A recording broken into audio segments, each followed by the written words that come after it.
Hamas just said yes to a ceasefire. But Israel? Still dropping bombs. A deal, brokered by Egypt and Qatar, has reportedly been accepted by Hamas, offering a phased ceasefire in Gaza. But Israel isn't buying it. Not yet. Not without major changes. And not with Hamas still in the picture. As negotiations stall, airstrikes continue, and U.S. officials are backing Israel's tougher stance, the question is this a real shot at peace, or just another pause before the next round of war? Let's break it down. The original proposal comes from Egypt, long a mediator between Hamas and Israel. Qatar, a key backchannel for talks with Hamas leadership. And U.S. officials quietly pushing from the sidelines. The deal reportedly includes a temporary halt to fighting, phased prisoner exchanges, entry of more humanitarian aid, and time to work out longer-term arrangements. Hamas accepted the proposal. Israel's response? We're reviewing it, but we've got conditions. Translation: this isn't over. Let's be blunt, Hamas is under pressure. Their fighters are surrounded in northern Gaza. Civilians are suffering. Their supply lines are drying up.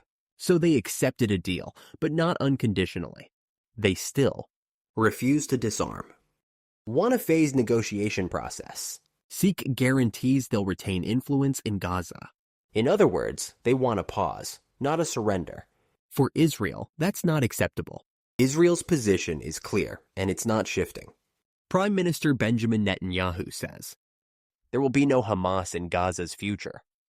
That means no role in governance, no military presence, no political clout, and while Hamas calls for a phased approach, Israel wants hostages released immediately, Hamas leaders gone or killed, international oversight of Gaza's reconstruction.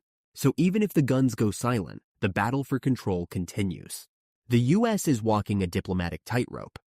On one hand, they support Israel's right to defend itself. They're skeptical of Hamas' intentions, and they oppose any ceasefire that lets Hamas regroup. On the other hand, the White House is under mounting pressure to stop civilian casualties. They're pushing Israel to accept a phased peace plan, and they're trying to keep Egypt and Qatar engaged. It's diplomacy with a fuse burning. Even as Hamas says ceasefire, Israel is expanding airstrikes in central Gaza, conducting raids on Hamas strongholds, preparing for deeper southern operations. And Hamas isn't sitting still. Rocket fire continues. Militants are using tunnel networks, and hostage negotiations remain fragile. This isn't a ceasefire. It's a ceasefire on paper while war rages in reality.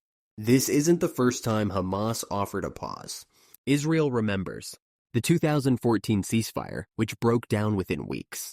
The use of humanitarian lulls to restock weapons and regroup.